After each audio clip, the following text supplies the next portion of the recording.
This is John Nielsen for Data Analytics 30. This is my Jupyter Notebook Unit 4 project. So let's go ahead and get started. I'm just going to do run all. Alright, so scroll up to the top and look at some of these things. Okay, so brief explanations. They describe linear regression assumptions. Linearity, that just assumes that they're kind of clustered around what looks like a line. Normality, that the variables have standard normal distributions. Homoscedasticity, error values tend to stay constant. That is, they don't tend to cluster about either the end or the beginning of the model. No multicollinearity, so two independent variables don't depend on each other. No endogeneity. The error terms don't correlate with an explanatory variable, and that's sometimes known as missing variable bias or omitted variable bias. And no autocorrelation, so the error terms are independent of each other. So describe how to interpret results from the table. I've just got some right here. So these terms are pretty well labeled. It's fairly straightforward. Examples: R squared and adjusted R squared. R squared measures how well this model explains variation, and adjusted R squared penalizes more variables, so it goes down if you have a bad variable. And so it's just a way to note that even if you adding more variables explains more stuff, but in general, if it's a bad variable, it doesn't explain as much as the R squared goes up. So the adjusted compensates for that. So linear regression in practice. This is loading the data. I loaded this as well. I'm going to run a separate thing to compare it to my original one. So this is the one that I made from the last example. This is the one that's provided with the starter. So it's imported correctly. The control is imported correctly as well. There's some differences that I see that actually I like. So the abbreviation actually did not help me. So I'm probably going to, in general, be a little more sparing on how I abbreviate. And the other thing that I forgot to do, or I did poorly, or didn't save properly, is I didn't print off the time on the date time stamp, and that was a mistake. That makes things harder to read. And there's not any other major differences here. These columns didn't get translated exactly right, so I'm going to drop those. So I did a brief explanation, looked at the mean, median, and all that, and then I did a pair plot of them, and that pair plot took forever.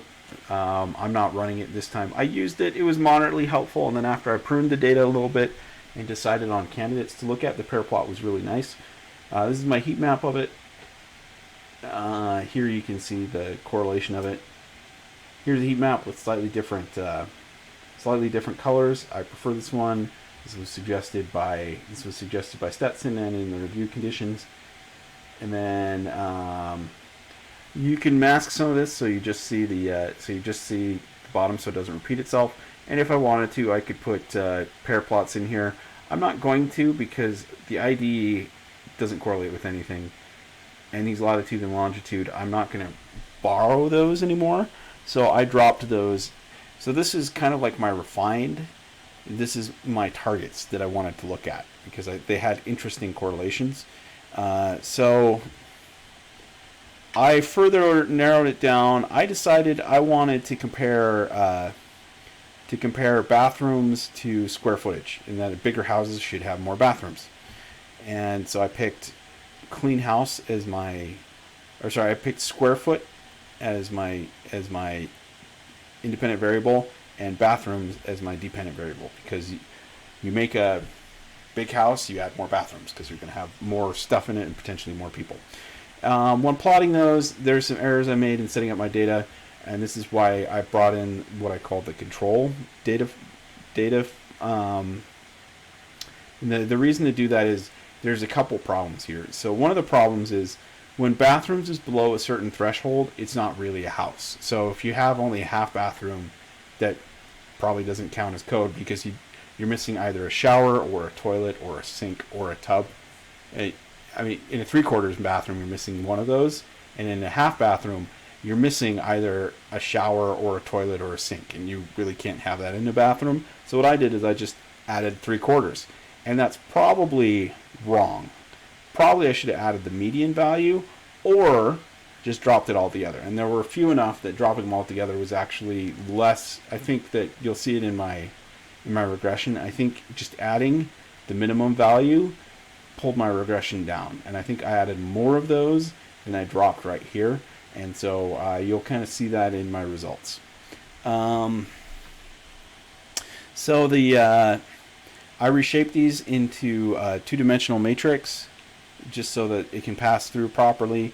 I have some code snippets that I've commented out that I'm going to continue to run to compare from importing it from the control data frame, just so I can see the difference in how my decisions affected the final output. So we ran the regression and we get this, and then you can make predictions from the values. These numbers right here come from this table, and the table displays the R-squared.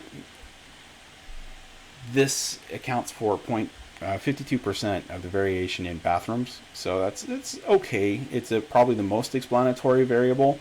And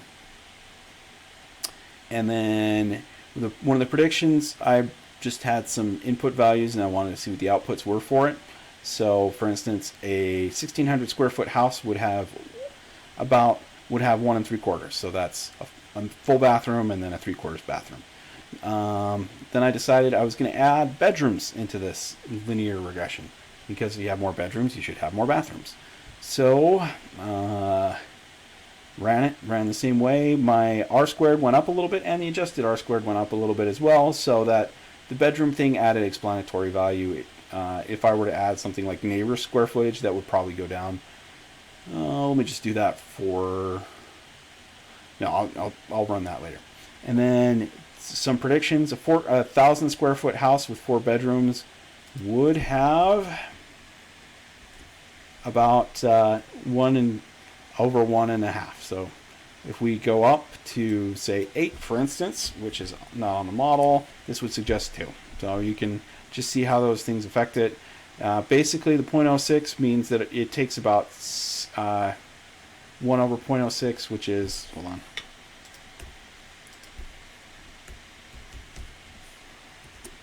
1,600 square foot per a new bathroom, and then it starts at a minimum of 0.5. And that's actually, that 0.5 is probably really influenced by my decision of the minimum value that I put in. All right, and then I'm going to go ahead and close these kernels and then open the other notebook.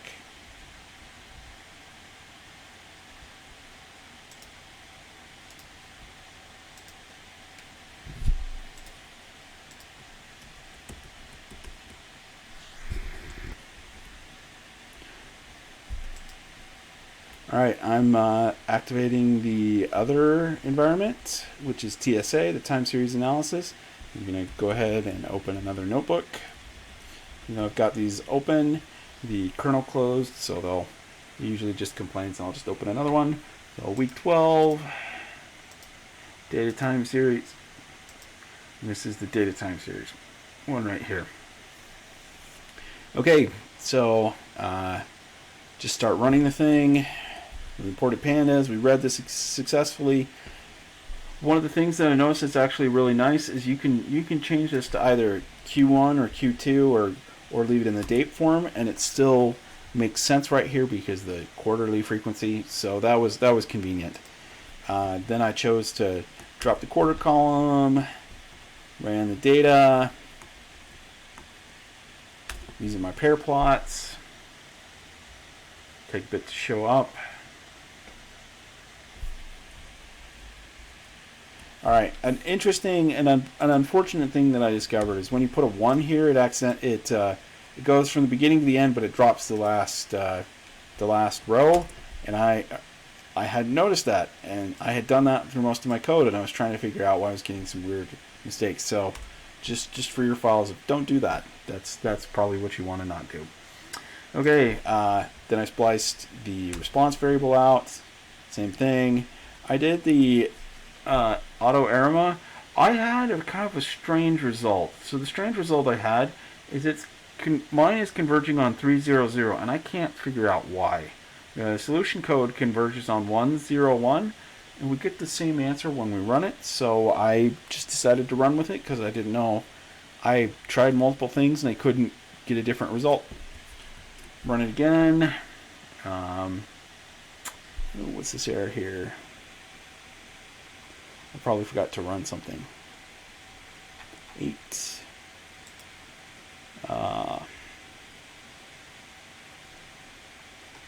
Oh, that's right. I changed this thing up here and I didn't run it again. My bad. Let me run that again. Okay. Oops. The perils of running stuff out of order. Okay.